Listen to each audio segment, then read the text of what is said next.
Hello Internet and welcome to my Isetta restoration series. Today we're going to work on the rear suspension, which is right here.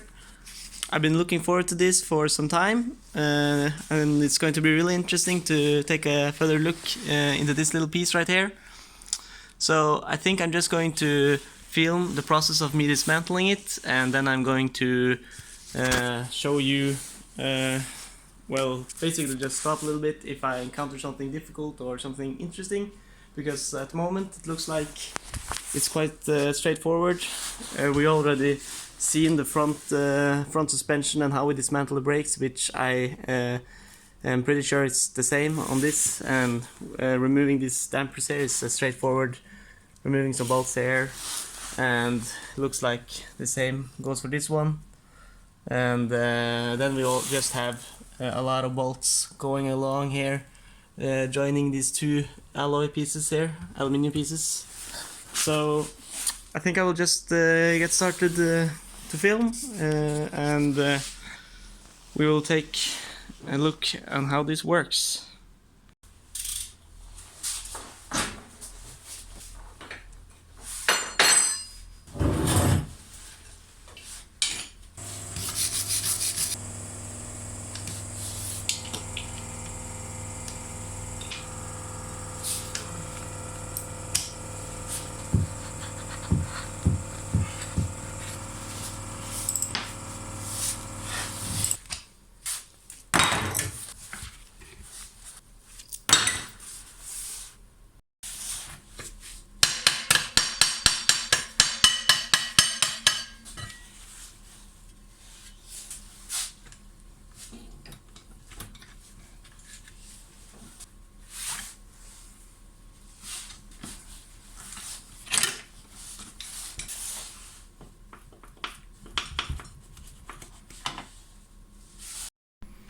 So of course it's not exactly the same as the front suspension in here, because we have the handbrake cable coming in here, so it's just a little bit different in here, and you can see there are some mechanism going up here which are obviously pressing the brake shoes out. So I'm just going to disassemble it, and it should be relatively straightforward, like most drum brakes on any other car.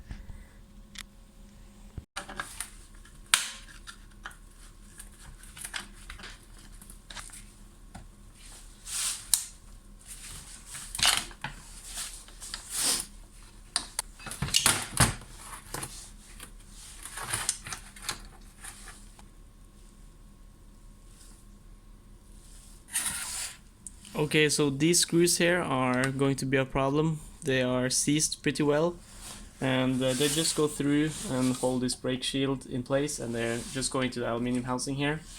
They're probably, these are of steel, and obviously the housing is aluminium, so they're probably seized very well.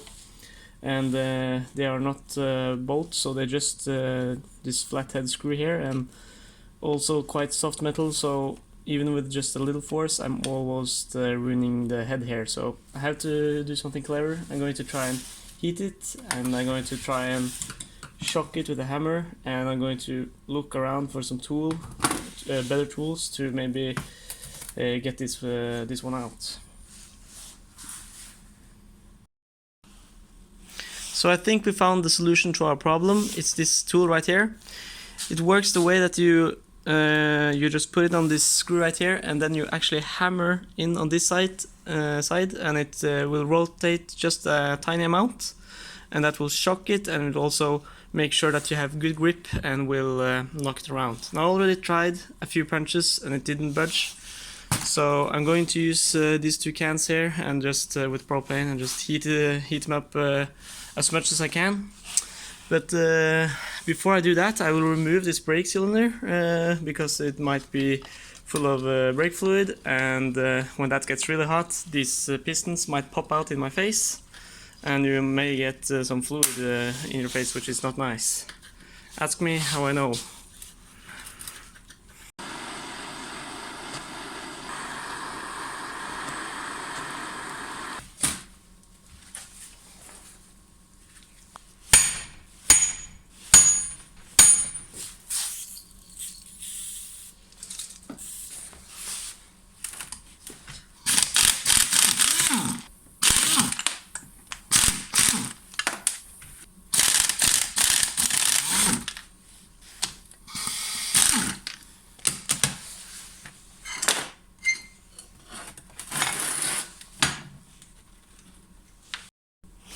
finally it's out. It was really satisfying at the end there, just using the air drill to just punch out the bolts.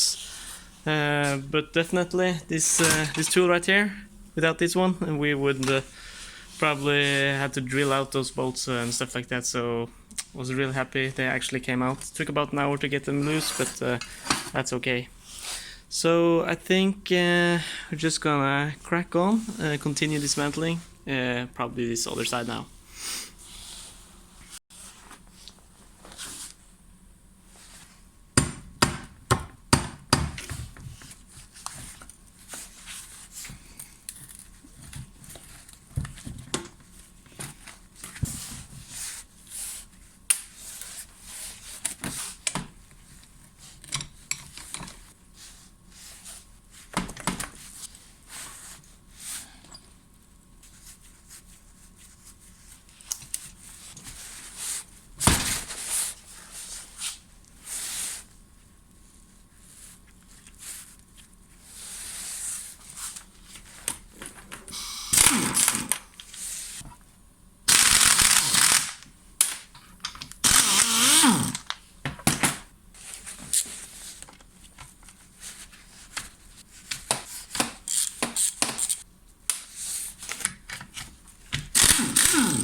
Okay, so there you have it. We have dismantled basically everything except from the housing here. So I'll just take a quick clean to get all this gunk off. And then I will start taking all these bolts out and hopefully we'll split it nicely. Here's all the parts so far. They are kind of greasy and nasty, so I will just start the process of rust removal and all that. Probably put them all in diesel bath that I have. So I think while I'm working on this one, I'm just going to put this in the Electrolytic bath that I have with the welding machine on it, and we can see how much rust we can remove in around 1 hour maybe. You can see it's quite bad, so that will be cool probably for you guys to see how fast that process will work. So here we are. I already had part of the wheel in here. It's just been in there for a few days with this small battery charger on it, so it doesn't have the same effect, but you can already see most of the rust is actually gone. So this the brown stuff you can see will just easily brush off. Well, I've shown you that before, so we're just gonna hook up this one now.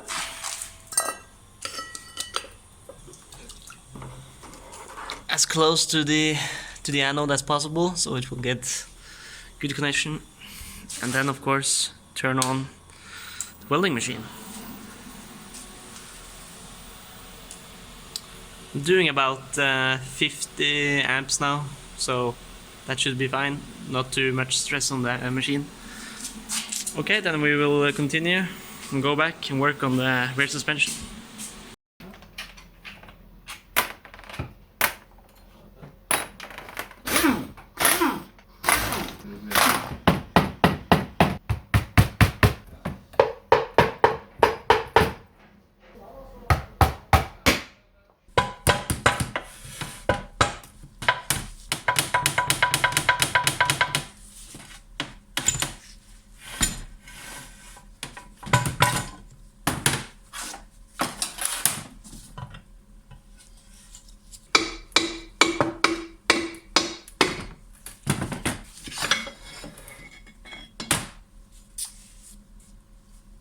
Hola! Alright, so the chain case is finally opened. It was a bit of a fight to split these aluminium housings, but with enough screwdrivers and just taking it step by step, careful, punching down where the bolts are, it finally managed to just split it. And the condition inside here is a little bit worse than I had hoped for. You can see there is a lot of rust on the axle here. It's just surface rust, kind of clayish, but so that will hopefully just clean off. But the bearings in here are quite bad, and the sound is not good. If you just take a listen now, you can clearly hear that they are there's a lot of particles in here, and they are not I'm definitely have to replace them. So I was actually hoping they were a little bit better. The chain actually looks like it is okay, but clearly it has been some water in here. So yeah, I think I'm just going to start with removing this locking ring here, trying to remove this axle and drive gear, and I'm gonna look a little bit at this area, trying to figure out how it is attached. I can't see any screws yet, and it seems like the bearings are pressed and the axle through here. So we'll take a look at that.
So the bearing came out quite easily, just applying some screwdriver and some leverage here. I can just easily press it off the axle.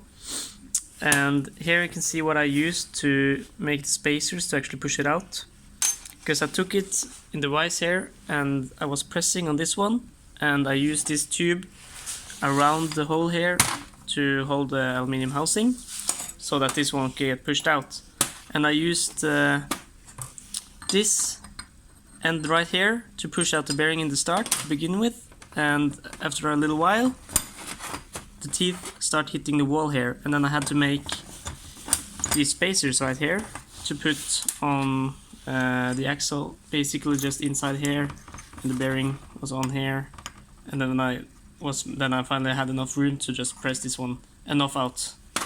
So I think I will just do the same here, inside here, just use the same spacers, modify them a little bit, and just push this bearing out.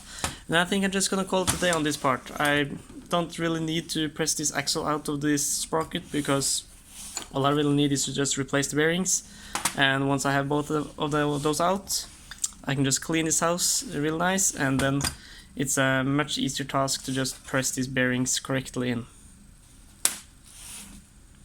So I've taken the rear drum brake out of the rust removing bath I have, and as you can see, well, it was in there for a little bit more than 1 hour, but I just took by hand and the steel brush, and you can see it, basically all the rust is gone. It's quite dark here, and when I take the wire brush on the angle grinder, this will very easily just brush right off.